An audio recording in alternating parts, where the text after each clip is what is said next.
Good morning, my dear students. Myself Saurav Srivastava. Started going to teach you today civics chapter number 4, the parliamentary government and the union legislature. And today's topic, which I am going to discuss, is that presiding officer. Okay, part 1 I have already uploaded. You can watch through app or through YouTube. Okay, so let's begin the class. About the first topic which I am going to discuss today is the presiding officer. Okay, so please listen carefully which I am going to discuss. Okay, this video is not too long, too short video, so request you to please watch this video till end. Okay, so let's begin. The presiding officer of the Lok Sabha is known as the speaker.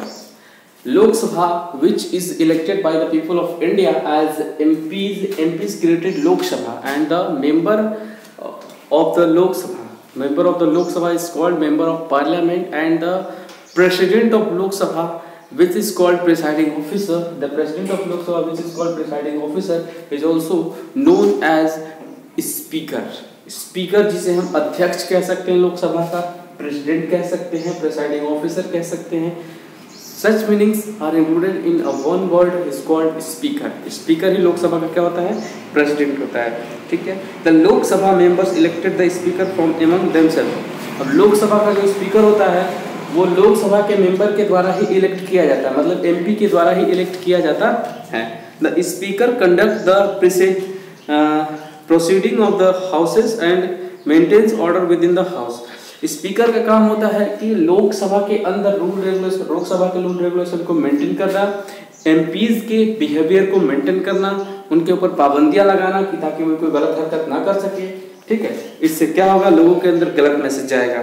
Sometimes कभी कभी after a debate, जब कोई बहस होती है, ठीक है, the speaker take a vote on issue. तब स्पीकर जो होता है, जैसे मान लीजिए कोई बिल पास हुआ तो स्पीकर उस पर क्या करता है, वोट कराता है और जानने की कोशिश करता है कि कितने ऐसे एमपीज हैं जो इस बिल के फेवर में हैं और कितने ऐसे एमपीज हैं जो इस बिल के क्या है, अगेंस्ट है. चीजें समझ में आ रही हैं? ठीक है.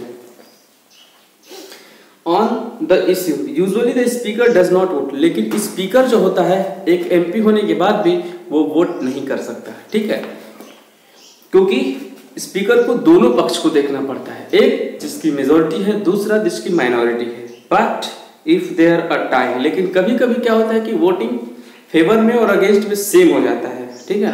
द स्पीकर जनरली, ठीक है, but if there is tie he can exercise a casting vote. तब वो डिसाइडिंग वोट करता है जब टाई हो जाएगा तब. जैसे सुपर ओवर होता है तो सुपर ओवर में क्या होता है, जिसका ज्यादा रन वो जीत गया. अगर ये भी नहीं हुआ, सुपर ओवर भी टाई हो गया, तो क्या होता है, छक्के चौके गिने जाते हैं. ठीक है ना, मतलब 6 और 4th रन गिने जाते हैं. Speaker generally belongs to a ruling party.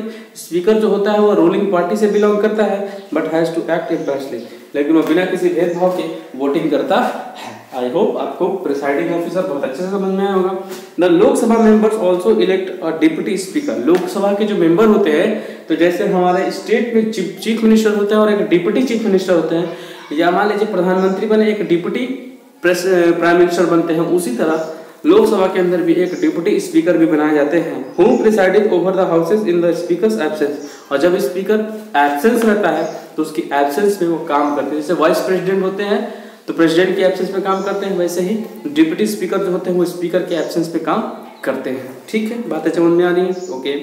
The deputy speaker generally belongs to the opposition. Deputy speaker जो होते हैं वो अपोजिशन मतलब विपक्षी पार्टी से बिलोंग करते हैं. ओके. अब देखिए डिस्कस करते हैं, थोड़ा राज्यसभा के बारे में डिस्कस कर लेते हैं. राज्यसभा,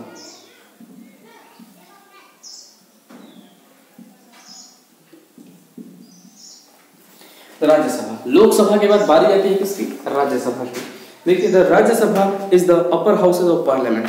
पार्लियामेंट की 2 हाउसेज होती है, एक होती है लोअर हाउस, एक होती है अपर हाउस. ठीक है. तो लोकसभा को जो अभी हमने डिस्कस किया लोकसभा के बारे में, वो लोअर हाउस कहलाता है, जबकि राज्यसभा जो होता है वो अपर हाउस कहलाता है. राज्यसभा को अपर हाउस इसलिए बोला जाता है क्योंकि इसके लिए नॉर्मली इलेक्शंस नहीं होते, सिर्फ 1/3 मेंबर के लिए इलेक्शन होते हैं, वो भी हर 6 साल के, हर 2 साल के बाद.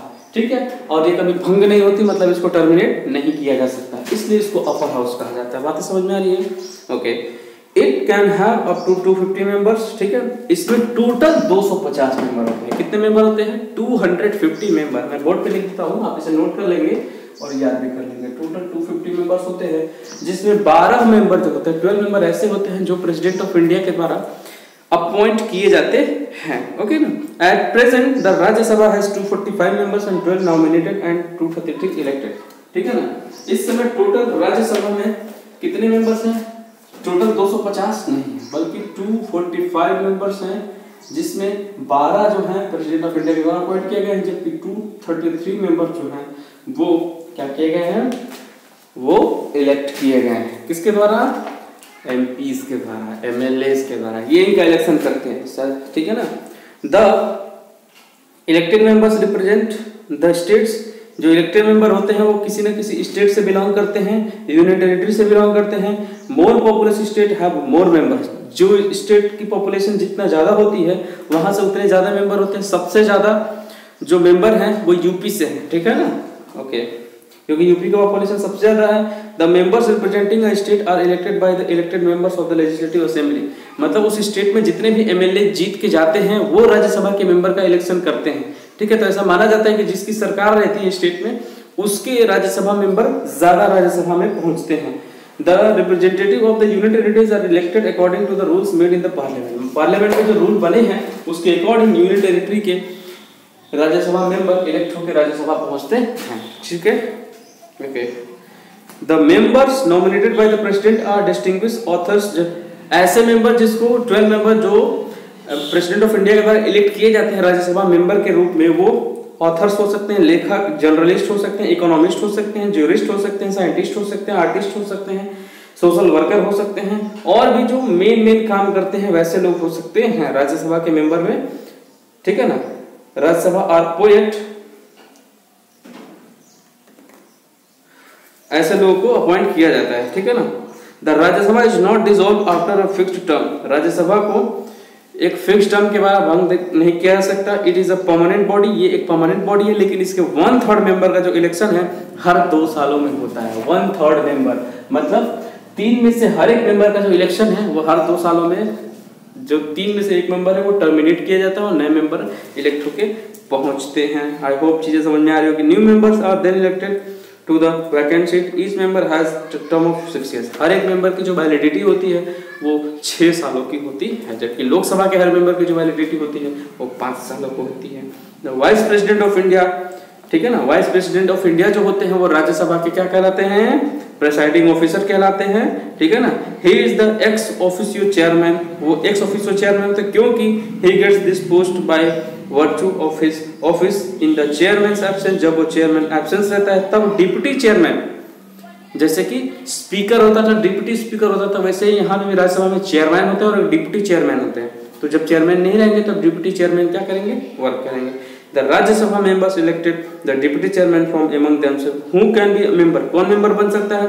To be member of Rajya Sabha a person had to be, एक इंडियन सिटीजन होना चाहिए राज्यसभा का मेंबर बनने के लिए, सबसे पहली क्वालिटी। दूसरा, उसकी उम्र जो है 30 या 30 से ज्यादा होना चाहिए। So not be bankrupt. ठीक है। बैंकरप्ट का मतलब दिवालिया नहीं होना चाहिए। ठीक है ना। मेंटली प्रिपेयर्ड होना चाहिए, मतलब पागल नहीं होना चाहिए। Should not hold any salaried government job, और किसी और दूसरी गवर्नमेंट जॉब में उसे नहीं होना चाहिए, वही हमारा मेंबर बन सकता है। अगली क्लास में हम डिस्कस करेंगे how our union legislature works, मतलब हमारा यूनियन लेजिस्लेचर कैसे काम करता है। तो आज के लिए इतना ही। बहुत बहुत धन्यवाद हमारे साथ जुड़ने के लिए। Thank you so much.